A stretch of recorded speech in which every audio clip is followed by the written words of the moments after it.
Hello Muggles, I'm Saurabh and welcome to Harry Potter Fan Club. If you're a Muggle like me and a real Harry Potter fan too and you wanna know more and more about Wizarding World then you are at the right place. Well, in today's video we're gonna talk about top 10 richest families in the Harry Potter world. Well, personally I'm very excited to talk about this topic because when I started reading books and movies of Harry Potter then I was also very curious to know about this topic, that how rich Harry Potter was, or was he the richest one?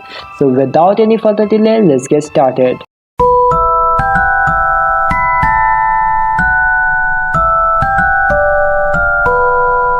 Number 10. Ollivander family. Well, in the books and in the movies, there is no description about the wealth or the prosperity of Ollivanders. But wait, a real Potterhead can easily know why I placed Ollivanders at number 10. But let me explain. Ollivander family had long been associated with profession of wandcraft. They had been makers of fine wands since 382 BC in the Diagon Alley. His shop was widely considered the best place to purchase wand. Besides these, the wand that was made by Ollivanders used to be very expensive, and the Ollivander family was the only family in the entire Britain who made magical wands. Now, after seeing the above facts, anyone can easily say that they were definitely enough rich to make a place in top 10 most rich wizard list. Number 9. Great Aunt Muriel. Ron's great aunt Muriel was indeed rich enough to make 9th place in the top 10 richest families list. Muriel owned a goblin-made tiara which she claimed had been in the families for centuries. She lent the tiara to Fleur Delacour, who wore it at her wedding to Molly's son Bill. We know that the artifacts that are made by goblins are most premium things in the wizarding world, and if someone has the things that are made by goblins considered very rich. Besides these, she also may have owned Shell Cottage before Bill and Fleur. In early 1998, Muriel allowed most of the Weasley family to take refuge in her house as they had been become the targets of the Death Eaters. Number 8. Nicholas Flamel. Well, if we see carefully, then Nicholas Flamel was the richest person of the entire wizarding world because he was the maker of the Philosopher's Stone, a legendary substance with incredible powers to transform any metal into pure gold. But as we all know that not everyone wants a lot much money and even more than their requirements. Besides this, Nicholas Flamel was a noted alchemist of considerable talent.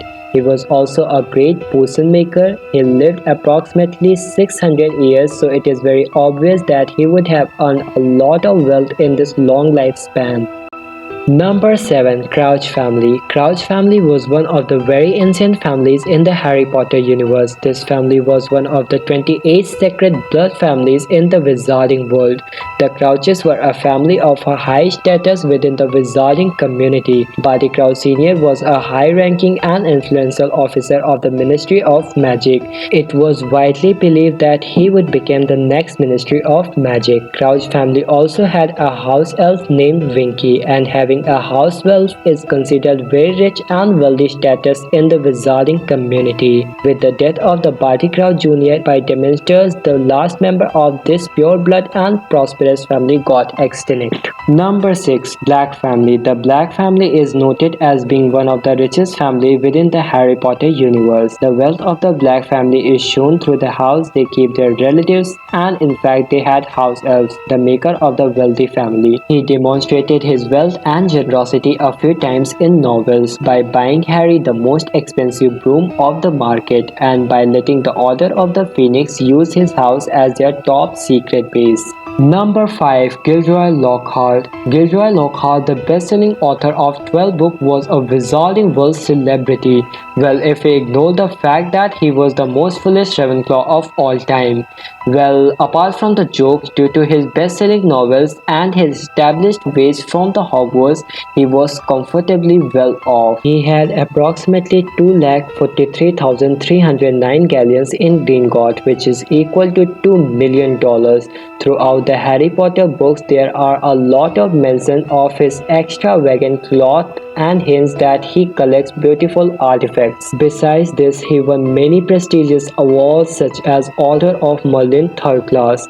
He continued to write even after his incarceration at St. Mungo's when he lost his mind. His lost novel, Who Am I, would have been reached by many of his fans, bringing him more royalties. Number 4. Albus Dumbledore. In the novels, Jk Rowling didn't mention Dumbledore's fortune, but we can assume that it was indeed very large. Before his tragic death in 6th book, Albus Dumbledore had a pretty lengthy resume going on. His primary job, aside from being the most badass wizard to walk on the planet, was being the headmaster of the Hogwarts. As a private school headmaster, his average salary range was from $2 lakh to $4 lakh per year. After all his hard work in the wizarding world, Albus Dumbledore had a net worth of 2.2 million or 4,44,304 galleons. Besides this, Dumbledore was awarded with the Order of the Merlin First Class, which is equivalent to winning the Nobel Prize of the Muggle world. Number 3. Potter family. It was told at the very beginning that James Potter was born into a wealthy family and left the majority of the money to Harry.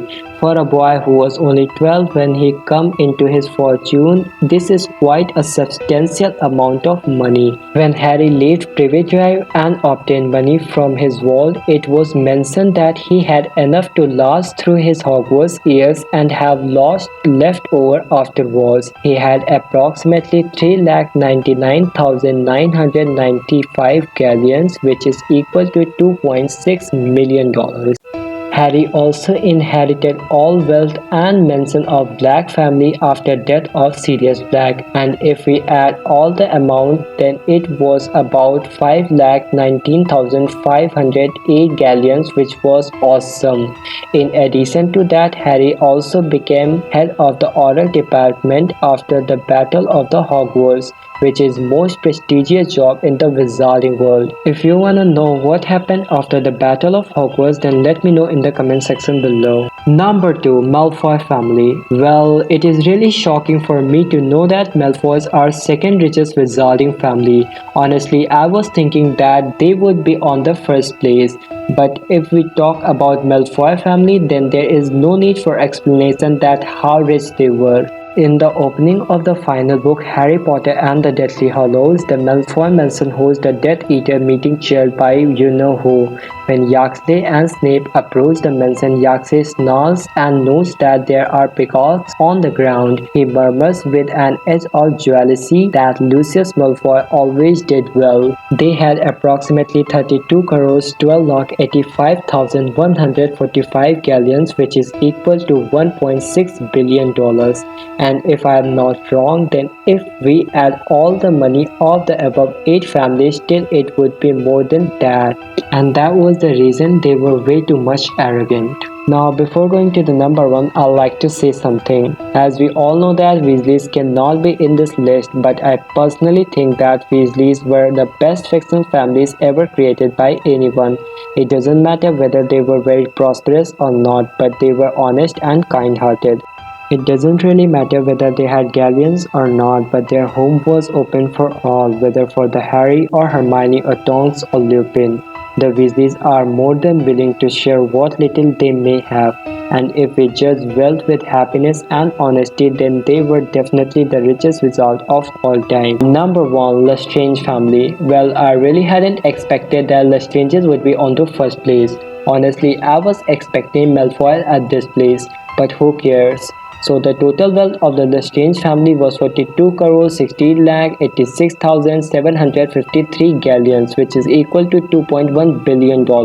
Much like Sirius, Lestranges also spent a large portion of their life in Azkaban prison, so their fortune remained untouched. When Harry, Ron and Hermione visited Lestrange family vault in Gringotts towards the end of the series, it was described as being crammed from floor to ceiling with the golden coins and goblets. Their vault was under high security not just because of the Dark Lord is hiding a Horcrux inside, but because of their enormous fortune. Alright guys, so that was for today. I hope you enjoyed the video, and if you did, then just press the like button, and if you wanna watch more videos like this, press the subscribe button and the bell icon below so you may be notified every time I'm on YouTube. And at last, I wanna share a quote with you. If you wanna know what a man's like, take a good look at how he treats his inferiors and not his equals. So by these beautiful lines, I would like to end up my say till then goodbye and have a great day.